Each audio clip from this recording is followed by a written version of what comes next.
me talk to him.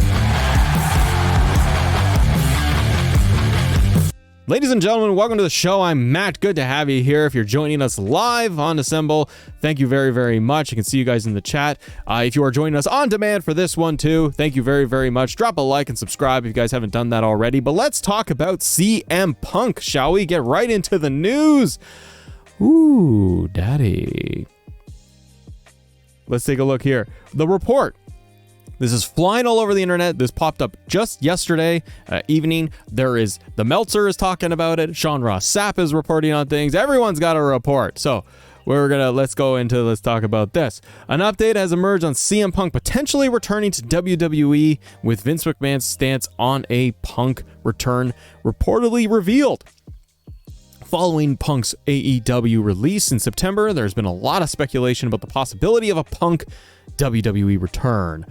We need to see it. Is it a cover-up? Is it real? Are they lying? We don't even know. We'll have to find out. With previous reports indicating that the two sides are in talks with one another, rumors have been swirling everywhere about Punk and his in-ring return. Dave Meltzer now reports that while Punk was interested in a WWE move, WWE have turned him down. Stating that it would have been Vince McMahon's call, Meltzer noted the following on the Wrestling Observer Radio. Quote from Meltzer: "It's a good match. It's a pretty good match. I like Kenny Omega. Will Ospreay's my favorite 7-star match." No, I'm kidding. They turned him down. He wanted to go there, and the decision was a no. He said, nah, according to this. We'll have to see. It can always change. When it was brought up to me, there's no such things as no forever when it comes to WWE, but it's no for now, according to Meltzer. That was the decision that was made. It's Vince's decision. Vince, Nick Khan, Paul Levesque, and obviously they decided that the negatives outweigh the positives. Not too sure. I honestly don't. Let me know in the comments and let me know in the live chat here. Do you think it's real? I have a hard time believing this. I don't really believe it. I'm of two minds, because Sean Ross Sapp has reported that they're in talks. Now it's like, okay, there were talks and the talks have ended, and now they're all saying this ain't happening. I gotta think that it's WWE. Okay, I'm in the camp of it's a baloney. That's where I'm sitting. I think in my little tinfoil hat, because I like wrestling and it's just fun, but I think that what we are getting right now, ladies and gentlemen, is, and you know what, we should wait for the likes of Sean Ross Sapp, for example, to report on it, to give us more concrete, because I actually trust Sean's reporting. Meltzer is a lot of speculation, so because we're all just fans and we're sitting here, well, let's put our hats on, shall we, Luis? There we go. I don't know, but if I am thinking about what is really going to be going down here, my 2 cents is Punk is returning. I don't think this is legit. I think that this is a way to swerve media and outlets and so on. CM Punk has talked about how he's got like 2 months or whatever originally when he was released. It's another feather in their cap. They got the likes of Jade Cargill. You got Cody already in there. I do think that you end up with CM Punk probably by Survivor Series, if not the Royal Rumble. I think that this is more on the side of they're trying to throw it out there that he has not signed. So we'll have to see. I just really feel like they are doing this. I think that they are going to be having Punk re-sign. I don't think it's far-fetched. I think it's a way of them throwing it out there to throw people off that it's not happening. CM Punk is the one who was in talks or trying to talk to WWE, and WWE shot it down. Would it surprise me, though, if Punk did not show up and these reports are true? I feel like it is possible that WWE is just like, no, we're not having it. So I just feel like Punk is such a big name. You got Chicago coming up. They've been doing all of these little hints and drops on WWE programming to get us all in a work and see what's going on. But it really does start to feel like WWE is probably going to go down this path. Vurix mentions in the chat that Rumble to mark the 10 years. I remember this. So it's been quite a while for Mr. CM Punk to be coming back to WWE. WWE, like, they always leave the door open. I'm sorry, but you brought back the likes of the Ultimate Warrior. You brought back Hogan on numerous occasions. WWE never says no. It's got to make good business decision, make good business sense for them to bring in Punk. Would there be a worry of how he would behave and act? Maybe, but I just feel like WWE is such an entirely different structure that it's so buttoned up. And they would not give him what he wants. Give me what I want. But I think that they would just have a thing where they would have Punk just work with some of the talents and having good, clean matches with the likes of Seth Rollins, Cody, maybe Roman, Gunther would be cool. But I gotta feel like they are getting CM Punk. Why not? Now, I see other things that pop up online on fake websites that are just like, he signed and he's got an $11 million deal with WWE. No, I don't think that. If I thought of anything, it would be that Punk would sign for like a 1-year deal. And I think that things like this are a way for Punk's camp, for WWE media to throw it out there and just be like, no, let's throw them off a bit and tell them it's not happening. Think about back in the day, and this isn't even that long ago, but think of like Edge and his return. Jericho with his many returns. A lot of the stuff happens where the rumblings are in there of like Edge when he was going to make his return, and he flat out denied all of it. He kept saying this is not going to happen. And then it ultimately did. Jericho is famous for it. Telling people that it's not going to happen, that he's doing something else, that he's on tour, that he's not involved in it. And then he shows up. And I think that's just part of the fun of it, too. That's just part of wrestling. So I don't think that this is so far-fetched. I think we're getting worked. If I was going to bet on it, I feel like we're all getting worked, brother. And that's okay, because it just ends up for being some fun. Is Punk going to be too toxic for WWE, though? Maybe. Well, maybe not. Maybe he'll come in and do the matches. And do the good matches that they're looking to do. Everyone's saying in the chat there, they're like, they're going to lie, man. Yeah, of course they're going to lie, because they want the surprise. And WWE is all about moments. Vince is all about moments and trying to create those big special moments. So you got to think that they're going to want to be able to get a big star, AEW's biggest star. And let's talk about that for just a half second here, ladies and gentlemen, because you can't tell me WWE wouldn't be interested in pulling CM Punk onto their show and making him a big deal once again after the fallout of AEW. Because look what just happened on NXT last night. You had NXT throwing everything possible to try to trump everything Dynamite was going to do.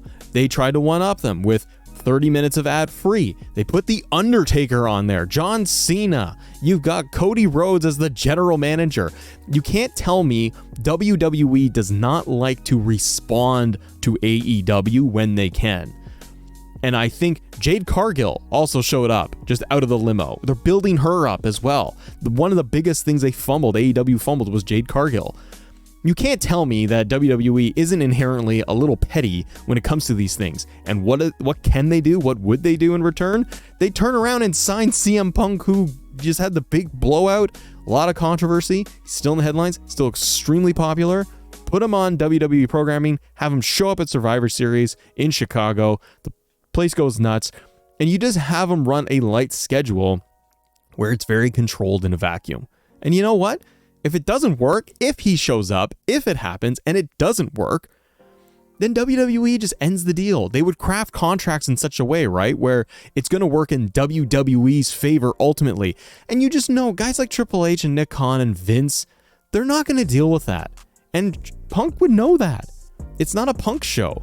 He's just a part of it. And if you are Punk and he wants to have one last run, He's not getting it in AEW. He's not getting it in New Japan. Could he go to Impact if he wanted to wrestle? Sure. He could go tomorrow. Could he do some indie dates? Absolutely. But he's going to go where the biggest money is, where he's going to get the biggest stage he can. And even if he's got problems with Paul and people in WWE, if he wants to have like his final run that this is what he wants, like a lot of wrestlers seem to do, they go back to WWE. And Punk can be like, I get the final big paycheck.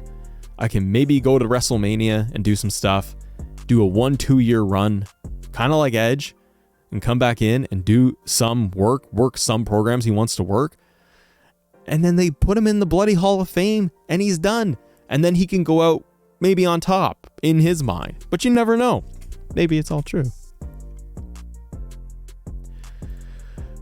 Let's see. Ladies and gentlemen, if you are joining us live, thank you very much. I appreciate it. And if you are in the chat and you are saying things like cap and trying to get view, I don't even know what was going on. Some people were in there being like, you're doing things for views. I don't know who you are, but I have an emoji. I have a get the F out emoji. So I can use that, and so can the community, because you guys are channel members and you can click on those emotes and you can say that to people that are not so kind. Then we don't have to say anything anymore. Let's talk about Vince McMahon, shall we? I mean, we don't really want to, but Sean Ross Sapp just tweeted this out. Regarding Vince McMahon on the WWE, higher-ups told us, I think you can take a look at the show. Johnny Gargano is back after the return was Nick's. Tegan Knox is on the show. Dragon Lee is all over the program. Carlito is finally back after being in contract for months. Cameron Grimes is back on TV. Bronson Reed is winning tons of matches. Tag team titles, IC titles are getting longer matches to end Raw. I'm not going to say that all of this is a direct result of the situation, but all those parts moving at the same time is a little too much of a coincidence. Fightful Select has the full story. If you guys can go check it out, support Fightful Select because they're pretty good. Fightful Select charging $5 a month is the bigger issue in that post. Wow, to each their own, right? Got to do stuff. Got to make money.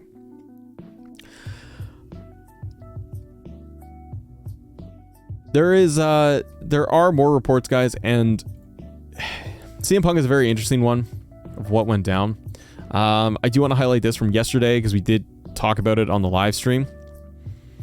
Aries Jr. asked me, do you think CM Punk has lost a step? I mean, he's not that quick anymore, obviously. He's much older. I think that he can't do what got him injured in the first place in AEW, was trying to do too much. Don't do a buckshot lariat. Change your moveset and try to do stuff that's a little bit easier and safer, then you won't blow out your body. So yeah, I think he's got to be careful. I mean, his final AEW run, he was in a lot of tag team matches, so he's more protected that way, but he's still out there trying to wrestle every week, so I think that was good too. By the way, guys, if you have just joined us, like Sandy Klein from Germany, hi. Good to see everybody. Brian Pillman Jr. comments on WWE name change to Lexus King.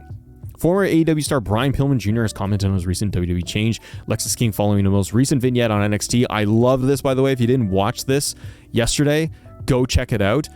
It was all him sitting there watching footage of Brian Pillman and his dad and telling the audience, telling the camera, he is not going to be Brian Pillman Jr. He's going to carve his own path.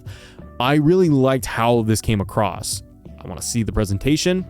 His hair is like, he's got a lot of stuff going on where this is like buzzed down perfectly, and then he's got the big Pillman hair. There's a lot happening.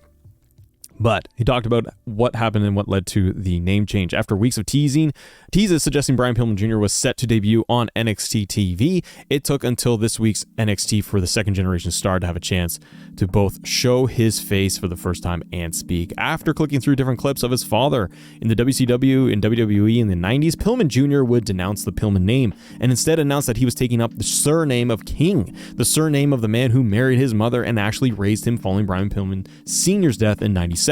And Pillman Jr. did talk about this in the vignette, which was really cool. This confirmed an earlier report revealing that we've looked at the other day, that the name was said to be Lexus King, which is an homage to his stepfather and seemingly also his sister Alexis, who passed away in 2009. Pillman Jr. has wrestled under the name Alex King on the independent scene and in the past, so it's not too much of a departure.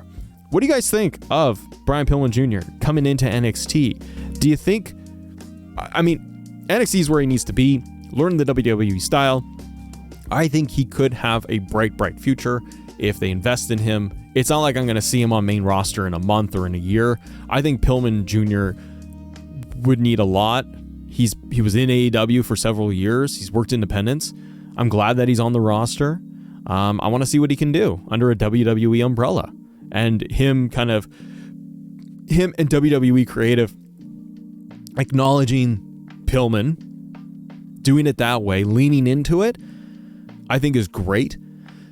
Setting the tone right away that he's going to carve his own path is great, because they can acknowledge it on TV that he is Brian Pillman Jr., that he is the son of Brian Pillman.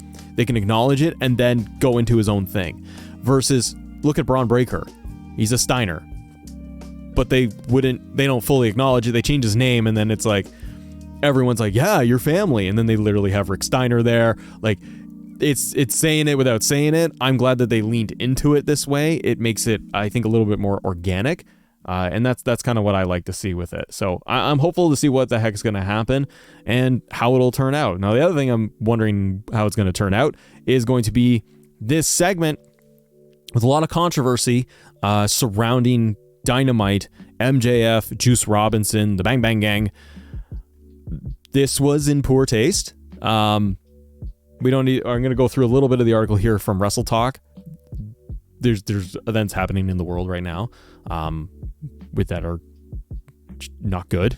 So if you are like, I don't quite have a full grasp and concept of what is going on in this, we might divulge a little bit, but I don't need to get into a whole thing here. Go check out Twitter. You'll learn everything you need to know. And if you haven't seen the clip, go check it out. But MJF does respond in here. So AEW World Champion MJF commented for the first time since the controversial promo exchange between Juice Robinson on Dynamite on Title Tuesday.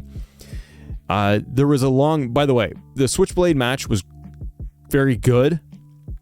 Hangman Adam Page lost to Switchblade Jay White.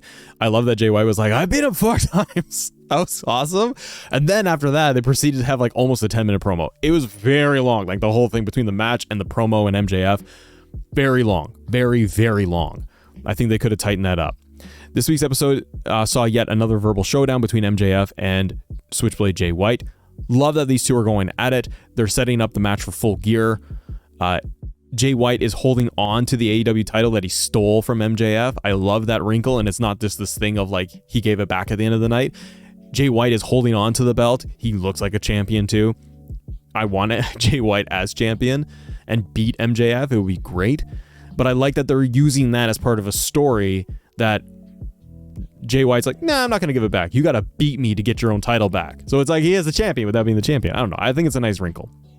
While the bulk of the segment was in line with the previous back and forths, the closing lines from White's teammate Juice Robinson have had a lot of fans talking online due to their sensitive nature. Robinson took out a roll of quarters and the packaging labeled Friedman and threatened to break Max's jaw with them. This statement has drawn criticism from many online already for leaning into anti-Semitism. MJF had spoken in the past of being bullied in his younger days with other kids throwing quarters at him.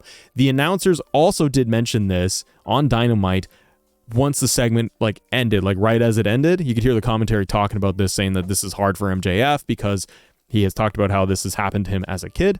So that's what they're leaning into.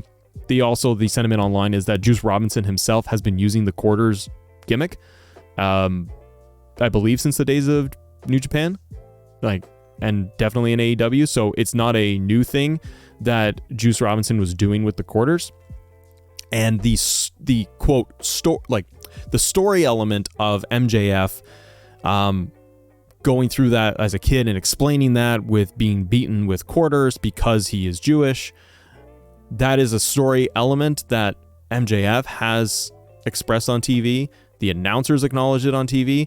So I think that's where they were going with it, but the timing and everything is poor taste. It's terrible. Could have cut that. They could have cut that. I think it's 100% crossing the line. It's unnecessary. It's a crossing the line. I don't need to get into that so much. I'm just trying to wrap my head around where they could be coming from the execution standpoint in terms of why they came up with it, what they were thinking with it. Maybe that's it, but big no. In response to the segment, MJF took to Twitter calling Robinson a piece of shit for the comments. However, would say he's glad it happened as it helps raise awareness for hate speech. MJF would also promote a public appearance on Foxborough MA's Gillette Stadium on October 12th for the National Stand Up for the Jewish Hate campaign. MJF tweeted the following. They had the whole thing. There it is. Tonight that... So here's the funny thing with MJF. It's like, it's a beautiful, wonderful cause and thing that he is doing. But to start the tweet off with you're a piece of shit. Sorry, that's just the only thing. It's like, tonight that piece of shit Juice Robinson decided to bring up a story from my childhood that has left me scarred. I'm glad he did. He brought awareness to something we've all gone through one way, shape, or form in our lives. MJF speaks for Stand Up to Jewish Hate on Thursday, October 12th at 10 a.m., which is great. Just in the positive tweet, the thing that he's doing, he just calls him a piece of shit at the same time, which is great. So, it's in poor taste. That is the sentiment online. I think Tony Khan probably should have known better with what is happening in the world right now and across the globe. Excuse me. I get that they are trying to push the envelope, like the quarters with Juice is like a thing he does. The story with MJF is known. The announcers acknowledge it. So I'm like, I get all the pieces. Their timing is terrible. And I think that's what this boils down to. So probably should have not. I think Tony Khan should have cut that. And yeah. And the bullying, the primetime, the bullying is wrong. But it's like the sentiment online across the board is like, this is in poor taste. So yeah. So we'll see what's going to happen. You want to talk about the dead man? Want to talk about Undertaker? And So Fresh, I think it's just, it's bad timing. God of Rock says it's not that deep. Well, there you go. I mean, it's open to interpretation as well, right? Unless people come out of creative and they say this is what we were thinking, what we were doing. Otherwise, we're speculating. So we can't really know. Why is AEW going political, Javi? I just don't think. I think it's a one-off. They didn't really mean to. Getting through some super chats here too. Ian Cahill, thank you very much for your $5 super chat. They're doing like what they did with Cody Rhodes, saying that he isn't coming back, and then did a surprise. With CM Punk. With regards to CM Punk, Ian, I do kind of feel that that's the direction they're trying to swerve Strickland. They're trying to swerve fans into this. Big old fly in the house. They are trying to swerve fans, I think. Deny, push them away, acknowledge talks, but then they're not going to have the talks. Like, I think it's just pushing away. Frayed Ends Man for Assemble supporter for 6 months. Thanks, buddy. We need to chat soon. Got something planned? Fantastic. You know where to find me. It's right here. Fiendish says the WWE declined CM Punk offer, which I have a feeling is fake news. It's fake news. It's always fake news. It's fantastic fake news. And I don't believe Dave Meltzer. No, it's a lot of speculation everybody is doing, so we'll have to wait and see. Now let's talk about The Undertaker for just a second. The Undertaker, the baddest of them all. Undertaker. Dead man. Pile driver. So Mr. Pile Driver's back. So Mr. Pile Driver's coming in. And as mentioned, Taker's one of the huge names to show off. It's just ridiculous. NXT was just ridiculous last night, guys. So much going on. With previously announced names such as John Cena, Cody Rhodes, Paul Heyman, Asuka involved in action. However, WWE weren't done. Nah. There was LA Knight, who was the guest referee. Solo Sikoa. He even popped in, just ran in. Then he was hit down. It was done. It was 5 seconds. Jade Cargill. And then obviously, The Undertaker comes out and gives a mammoth chokeslam to Braun Breaker. Hilarious. It was awesome. I loved it. So, badass of all badass. Mentioned Taker was one of the many huge names that was in there. And they did a post NXT thing, like off the air, where they had Undertaker doing the pose with Mello, and then they did the up the ramp thing. They look back, and then they did the arm raise thing like he does with Kane, which was really, really cool to see. But yeah, I think it was really good. NXT was kind of overloaded. It was a lot. NXT was a lot. Avi, Michelle. It's been nearly 2 months since Bianca Belair has been on TV and WWE programming. Has it been that long? She been gone that long? I think Bianca needs to join up with Hurt Business, Street Business. WWE United Champions Bianca Belair's year-long reign as women's champion came to an end. She was bested by Asuka, which we know.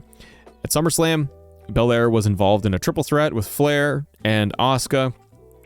Got the women's championship, won, but then was cashed in by Io Sky. Nearly 2 months since present WWE programming, while speaking to Rolling Out, she promoted the NBC campaign she's being part of and mentioned that she hopes to be on SmackDown soon. Bianca Belair writes that, watch Sunday Night Football on NBC and on Peacock. Hopefully I'll be back on SmackDown soon. In the coming future, we got me and my husband. We have a Hulu show coming out, a reality series, so be on the lookout for that. Just a lot of exciting things in the future. I think that she's going to be back pretty soon. I think they're going to time it out when her reality show on Hulu and WWE programming, when that comes out.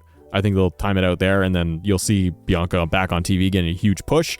I think it would probably behoove them to actually put Bianca with the Street Business, the Hurt Business, because if they're going to do a reality show of Montez and Bianca, WWE does all the documentary and following them and cameras following their lives and so on. And if this is going to be some sort of reality series type deal, you might want to be able to have them buddying up on TV too. So if you're going to get, 500,000 viewers or 1 million viewers on their Hulu program, whatever, people tune into that, then they're going to tune into SmackDown to see them. You probably want to put them together on screen to have it make it blend together a little bit more. This seems like a WWE thing to do. But we'll see. So guys, I think that just about wraps it up for all of the news that we have this morning. It's a lighter news day, but CM Punk being the big deal, I want to see what's going to happen. But stay tuned. Stay on live if you are with me. If you're watching on demand, thank you so much for joining us. CM Punk probably, I still think, is coming back to WWE. Jade Cargill was on NXT, just showing up out of the limo. I think Jade's probably going to show up on SmackDown with Triple H. Is kind of my early prediction there, and just doing another one of those like, hey, nice to meet you type deals. But if you are joining us live here today on the show, stick with me because we'll do our post-show wrap up, and we'll talk a little bit about 2K23 and 24 because I want to talk to you guys about that. Thank you so much for watching, though. I'll see you on the next one. Let me talk to you.